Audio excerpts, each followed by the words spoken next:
What's poppin'? What's poppin', family? Welcome back to the channel. I'm Lady Nika, and with last night's episode of Black and Crew Chicago. This is season 4, episode 9. Barbie Tingz, honey, Barbie Tingz. Now, this show is working on my damn nerves because this shit's starting to be really, really appear scripted. Although some of the stories are real, the extraness is working on me, honey. And this should have been just called the Nicki Minaj filler episode because that's what it was. So let's run with it.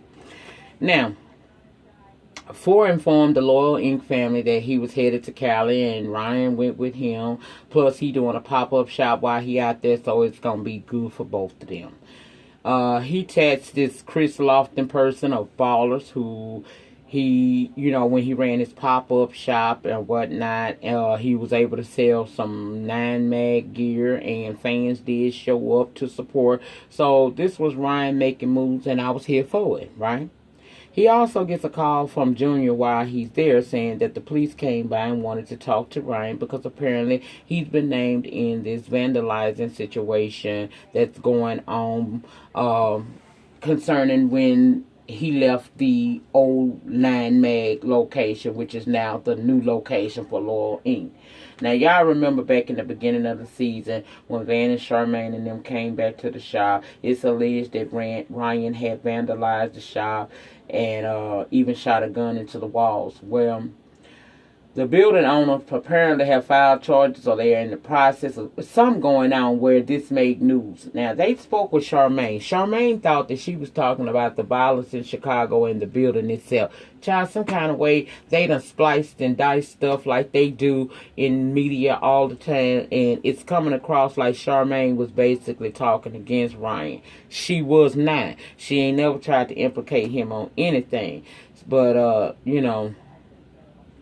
so, at the end of the day, Ryan is being named as a person of interest, and the police want to talk to him, and he's feeling away because he knows of this article, that had came out in the Chicago Tribune, and he's feeling away because the article makes it seem as if Charmaine actually did sort of kind of rat him out.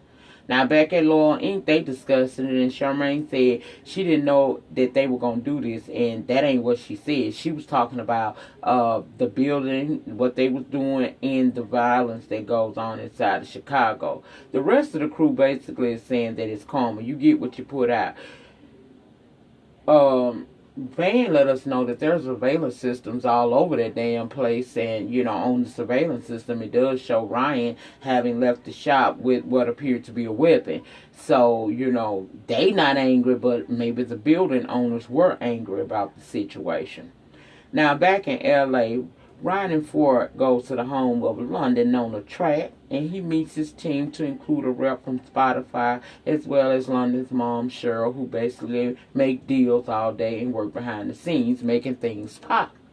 Then we see them going to the studio, and London was quickly stopping him every time they started working on some music because he wants Sea4 to come into the song with energy, not just build up to energy, a high energy level.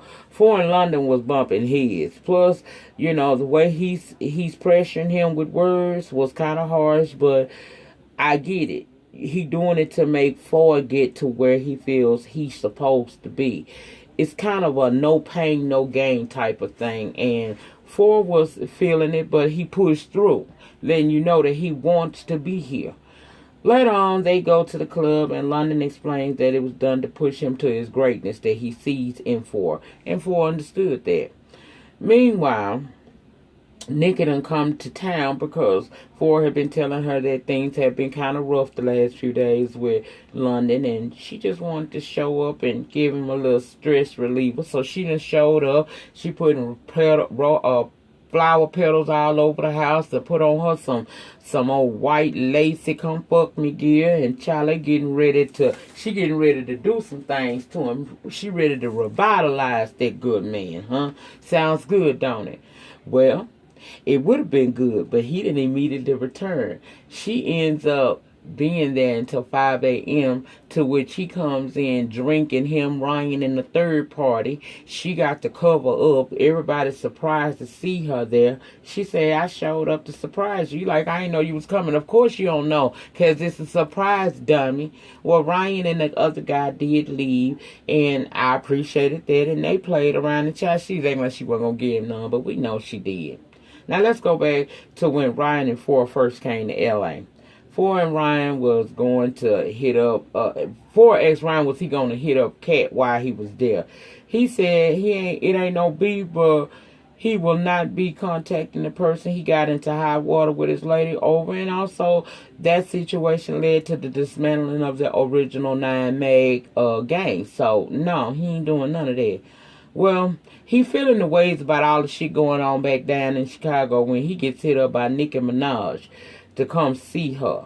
She follows all of them on social media, and that's how she knew Ryan was in L.A. And she asked about Cat when he got there. He said that he was starting anew, trying to regroup and do it better and more professional. Nicki said that he has to do what's best for him and his brand, and if anyone not on course, let them fall to the wayside.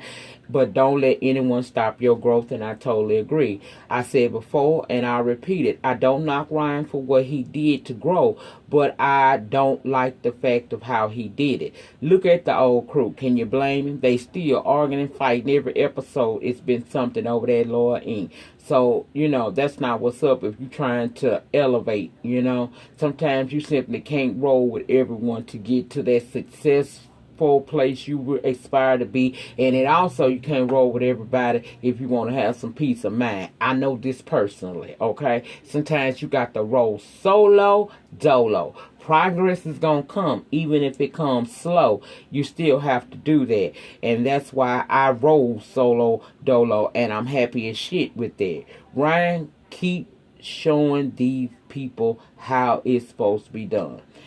Now, Miss Nicki Minaj wants to get Barbie on her wrist, and she asking will it hurt. He said it's gonna sting, but she can do it. If you follow on IG, you remember when this happened. This happened a couple months ago because he posted it on his Instagram that he was tattooing Nicki Minaj, and he did the tat. It hurt her more than what she expected. He told her, look, I'm gonna be honest with you, I can't tell you it's going to hurt and discourage you from getting what you wanted. And it was cute and she was pleased. Everybody was good. Now let's go back to the fuck shit in Chicago down to the Law Inc. Because they all sitting around. Bree said she had a client coming and needed a booth to work out of. Cobra wasn't there, so they gave her 4's old booths. When Cobra comes, she finds out that 4's booth was given to Reese, and she feeling some kind of way because she says Reese just got there, she's been there, and she and her feelings about it. And she also feels like they leaving her out of decision making processes, and that's upsetting her. Cobra, Reese is not responsible for the fact that they leave you out of the loop sometime. She didn't ask for a certain booth. They gave it to her, so you attacking the wrong person. I don't think they meant any harm by giving her that booth because you just simply wasn't there at the moment, and it was a spur-of-the-moment decision because the girl had a client. Y'all, I get you, but then I don't get you. This is part of why y'all still sitting in that shop not really making no money. Then they get into it, and Van has to be the voice of reason and tell them, look, Cobra, tat in my booth. It's the same size as the booth 4 had. Lily and I can alternate booths. Problem solved. No need to get bent out of shape and destroy the booth because Cobra has started throwing Reese stuff around in the booth. Cobra, you are included here. No need to get so out of place. And when you do feel a certain kind of way, then girl, go talk to these people, because y'all, the way y'all deal with violence, I can't deal with that. But that's the rundown on what really happened. See, ain't even a good 10 minutes, and that's all I got for you, honey. Next week is the Jamaica trip, and we'll see what's going to happen from there. If I left anything out you want to talk about it, put it down below. We can. I will be catching up on comments. I'm a little behind. I ain't forgot y'all. I'm still going to hold true to my words that I answer all comments. So I get to you. Just bear with a bitch, pardon the hoe in this moment, okay? Going through some things, trying to get back to where I was prior to June the 25th. But That's it, y'all. Tell me what you think about it, child. The depth of your struggle will determine the height of your success. In the meantime, in between time, y'all know what I say normally. Peace.